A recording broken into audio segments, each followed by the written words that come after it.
teman-teman, kita kali ini bakal belajar tentang pola persebaran hayati. Nah, apa itu pola persebaran hayati? Pola persebaran hayati adalah bentuk atau cara makhluk hidup, baik tumbuhan maupun hewan, tersebar di permukaan bumi. Persebaran ini tidak terjadi secara acak, melainkan dipengaruhi oleh beberapa faktor lingkungan seperti iklim, kondisi tanah, ketersediaan air, ketinggian tempat, serta interaksi antar organisme. Dengan memahami pola persebaran hayati, kita dapat mengetahui hubungan antara makhluk hidup dan lingkungannya, serta memahami dinamika ekosistem di berbagai wilayah dunia. Secara umum, pola persebaran hayati dibedakan menjadi 3 pola, yaitu kelompok, merata, dan acak. Ketiganya mencerminkan cara organisme beradaptasi terhadap kondisi lingkungan serta strategis bertahan hidupnya. Nah, yang pertama itu ada pola persebaran hayati mengelompok. Pola ini merupakan yang paling umum ditemukan di alam. Pada pola ini, individu suatu spesies hidup dalam kelompok atau koloni pada area tertentu. Pengelompokan tersebut biasanya terjadi karena sumber daya alam tidak tersebar merata di lingkungannya, seperti persediaan makanan, air, tempat berlindung, atau kondisi tanah yang tidak sesuai. Ciri-ciri pola ini, yang pertama itu ada sumber daya, makanan, air, cahaya, tempat berkembang biak tidak tersebar secara beragam. Ditemukan pada organisme yang hidup secara sosial atau berkelompok dan memberikan keuntungan adaptif seperti perlindungan dari predator dan efisiensi dalam mencari makan. Contohnya itu ada ikan yang berkumpul dalam kawasan di suatu terumbu karang, rusa atau kerbau yang hidup di berkelompok di padang rumput, pohon bakau yang tumbuh rapat di daerah pesisir berlumpur, dan rakyat dan lebah yang hidup dalam kondisi kolonial besar. Pola ini menggambarkan hubungan ekologis yang erat dari individu dalam populasi, di mana kerjasama dan perlindungan menjadi faktor penting dalam keberlangsungan hidup. Nah, yang kedua itu ada pola persebaran merata. Pola ini setiap individu tersebar dalam jarak yang relatif sama antara satu dengan yang lain.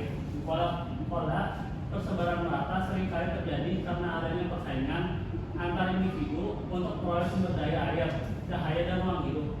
Ciri-cirinya itu ada pola persebaran merata terjadinya akibat adanya interaksi negatif seperti kompetisi atau bertahan di wilayah teritorial. Pada umumnya, pada tumbuhan yang mengandung adiopik racun kimia untuk menghambat pertumbuhan spesies lain di sekitarnya. Selanjutnya ada pola ini memberikan ruang optimal bagi setiap individu untuk tumbuh dan berkembang. Contohnya itu pohon jati atau kelapa sawit di perkebunan yang ditanam dengan jarak seragam, burung camar atau penguin yang menjaga jarak antar sarang, dan kaktus di gurun yang tumbuh dengan hidup tertentu agar tidak berusut air. Pola persebaran merata mencerminkan adaptasi terhadap keterbatasan sumber daya serta strategi agar individu tidak saling mengganggu dalam proses pertumbuhannya. Yang ketiga itu ada pola persebaran acak atau random distribution. Pola persebaran acak relatif yang terjadi di alam karena kondisi lingkungan yang benar-benar seragam.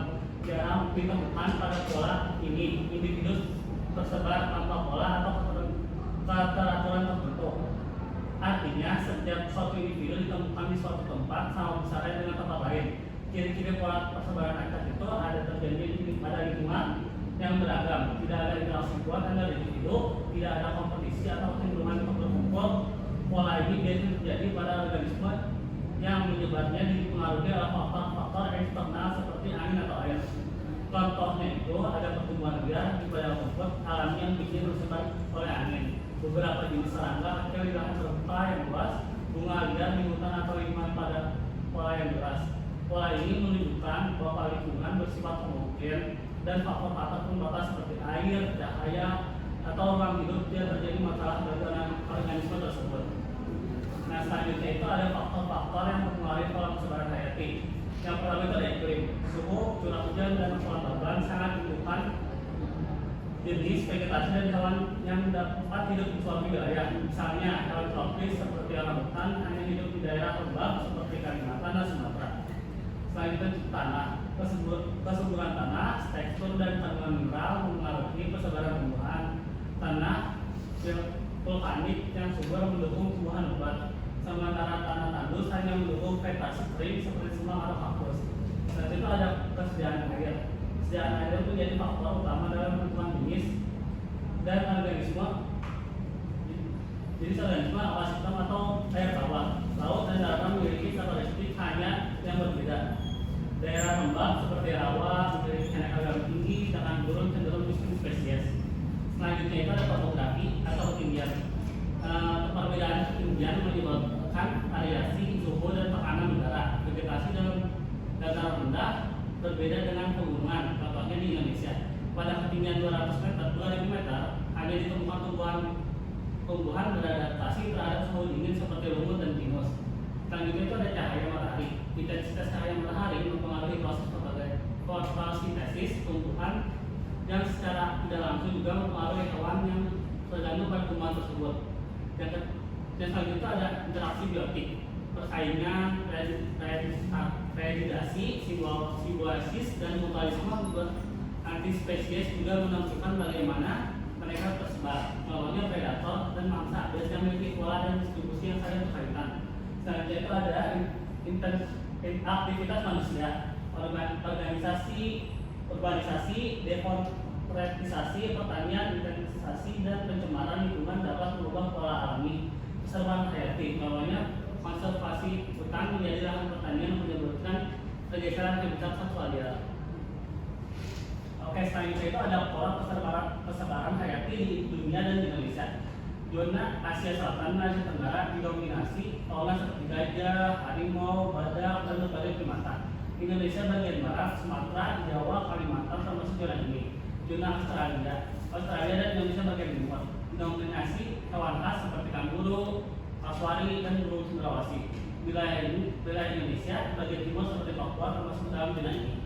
Zona peralihan wilayah di antara dua zona ini, wilayah ini Sulawesi dan Nusa Tenggara memiliki campuran fauna oriental dan Australia, menghasilkan keanekaragaman hayati tinggi dan spesies endemik.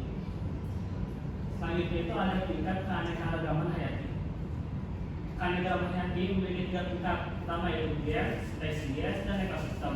Pada tingkatan gen, kita melihat variasi sifat dalam satu jenis makhluk hidup. Contohnya bermacam-macam varietas padi di Indonesia yang punya ukuran butir, rasa, dan ketahanan berbeda.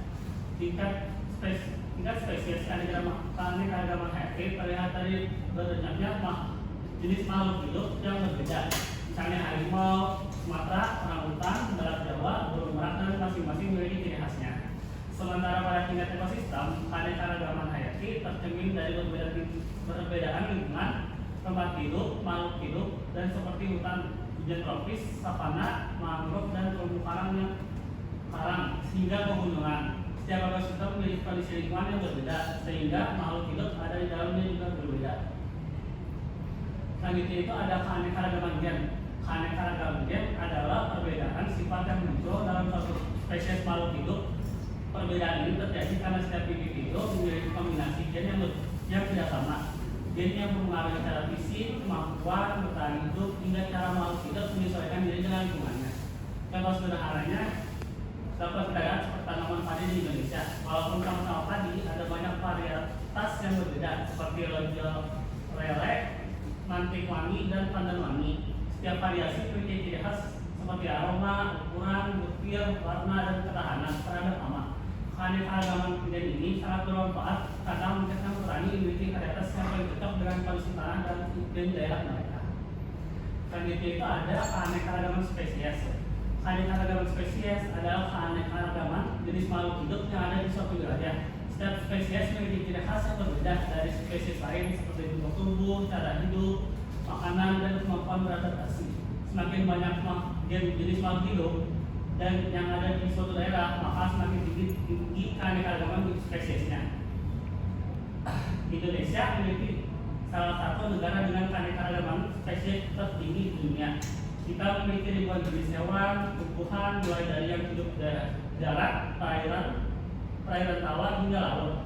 Misalnya di Sumatera, hidup harimau Sumatera yang memiliki tubuh lebih kecil dan dari sebelah lebih rapat dibandingkan dengan harimau di wilayah lain. Di Kalimantan dan Sumatera kita dapat menemukan orang besar, primata cerdas yang hidup di pepohonan hanya ada di Indonesia dan sebagian Malaysia. Sementara Papua terdapat burung cendrawasih yang dijuluki burung surga karena warna bulunya yang indah dan unik.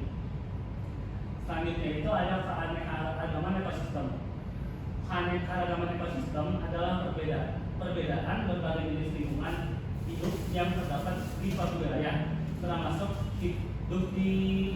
yang hidup di dalam dan faktor lingkungan yang meliputi wilayah seperti tanah, air, udara, dan iklim.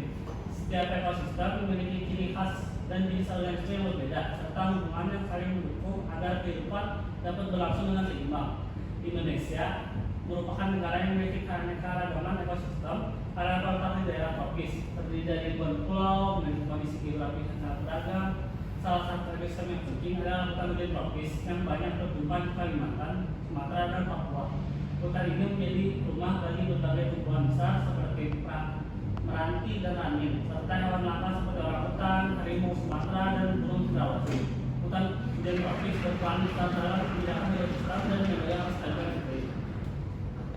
Nah, selanjutnya itu Indonesia sebagai negara mega biodiversitas.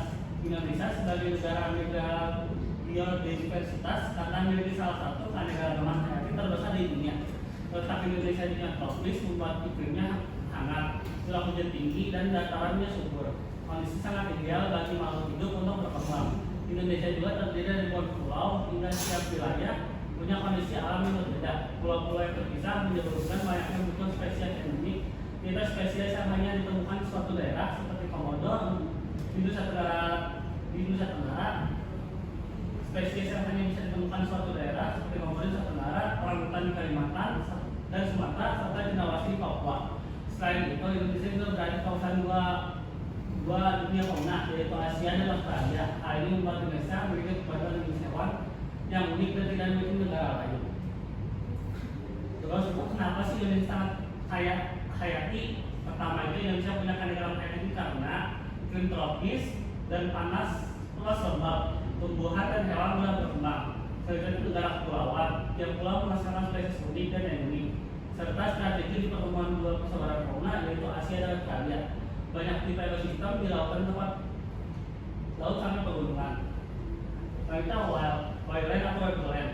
Dalam kajian geografi, di Indonesia terdapat dua garis yang penting yang menjelaskan pola penyebaran flora dan fauna, yaitu garis Wallace dan garis Robben. Dua garis ini terbagi wilayah Indonesia ke dalam dua jenis persawahan dan tumbuhan yang berbeda karena jarak geologis, iklim, dan proses evolusi masa lalu. Pertama, garis Wallace ditemukan oleh Alfred Russel. Wallace garis ini membentang di antara Pulau Kalimantan dan Sulawesi dan Bali Lombok. Garis ini misalkan wilayah Indonesia menjadi dua zona utama. Nah, selanjutnya itu ada video. Nah, kita buat dulu ya videonya.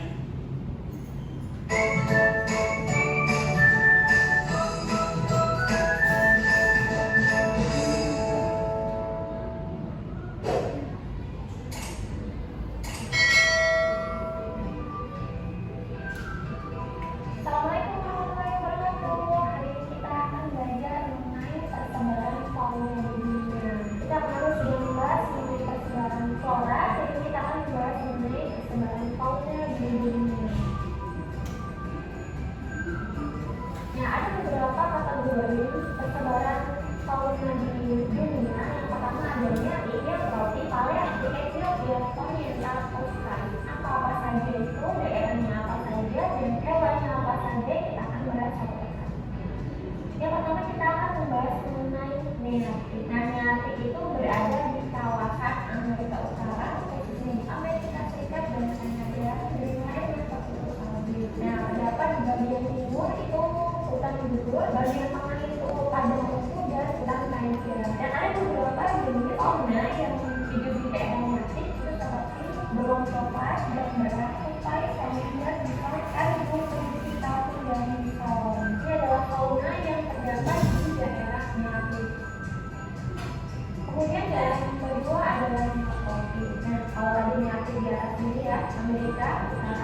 Nah, wilayah palearktik itu terdiri dari wilayah Eurasia dan kutub utara hingga Himalaya, Afghanistan, Afrika, Jepang, dan Selat Batu. Nah, hewan-hewan ini sangat bervariasi karena suhu di daerah tersebut tinggi dan ekosistem juga bervariasi. Nah, hewan-hewan yang terdapat di daerah palearktik itu ada rimau, landak, rusa, kutub, bison, kami, burung, panda, serigala, kelinci kutub, dan burung pelaku. Nah, yang membedakan daerah-daerah palearktik dengan daerah-daerah lain ini mendominasi adalah hewan-hewan atau manusia yang memiliki bulu yang tebal. Kemudian yang keempat adalah Ethiopia. Kalau lagi Nearktik, Neotropik, Palearktik, yang ini adalah Ethiopia. Nah, wilayah Ethiopia itu meliputi Afrika, Madagaskar, dan daratan Arab Selatan. Di daerah ini cukup besar ya. Nah, bagian utara wilayah Ethiopia itu berupa Gunung Sahara dan polanya itu ada gorila, chimpanzee, kesta, jerapah, zebra, lemur, babon, singa, kuda nil, dan rusa. Jadi hewan-hewan yang berada di daerah Ethiopia itu adalah hewan-hewan yang bisa bertahan hidup di daerah-daerah lingkungan karena mayoritas berupa bulu yang ditemui di daerah Ethiopia. Kemudian Oriental, Nearktik, Neotropik, Palearktik, Ethiopia. Kelima ini adalah Oriental. Ini adalah peta Indonesia tertinggal kita. Nah, Indonesia ini masuk ke dalam daerah atau wilayah Oriental. Nah, wilayah Oriental itu mencakup benua Asia Selatan dan Asia Tenggara, yaitu sampai wilayah Kalimantan. Nah, daerah Oriental ini memiliki iklim tropik dan dominan hutan hujan. Nah, fauna-fauna yang tidak asing lagi kita temukan di Indonesia itu ada badak, harimau, orang utan, bekata, dan tadi ada gajah. Lalu yang kelima, yang terakhir adalah Australia. Gunakan kita sudah mengenai Nearktik, Neotropik, Palearktik, Ethiopia, Oriental, dan yang terakhir adalah Australia. Nah, Australia itu sebagian besar daerahnya iklim tropis dan sebagian iklim sedang. Daerah Australia itu meliputi Australia, Selandia Baru, Papua, Maluku, dan Oceania. Nah, ada beberapa jenis faunanya seperti anguru, koala, buaya, platypus, wallaby, burung berusa madu, cili, dan kasuari. Jadi mayoritas hewan-hewan atau fauna yang ditemukan di Australia itu adalah jenis burung dan hewan-hewan yang berkantung. Nah, ini adalah sebagai daerah-daerah.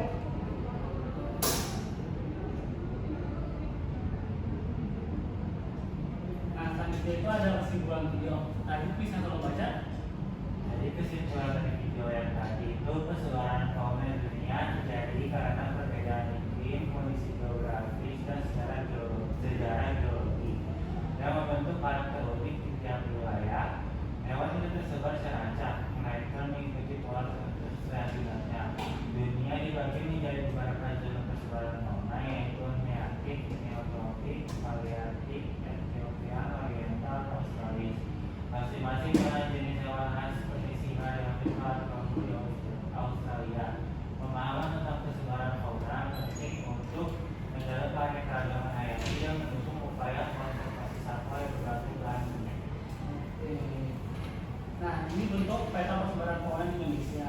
Nah, Indonesia itu dibagi menjadi tiga, yaitu Indonesia bagian barat, Indonesia bagian tengah, dan Indonesia bagian timur. Nah, ini persebaran fauna di Indonesia juga ada segala hutan, komodo, dan badak Jawa. Nah, selanjutnya itu ada tugas.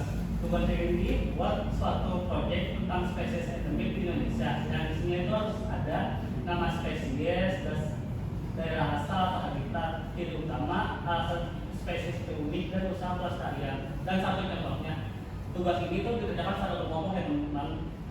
Nah, mungkin segini aja dari Bapak, karena di awal kita udah berdoa, di penghujung juga, apa baiknya kita berdoa juga. Kalian bisa bimbing juga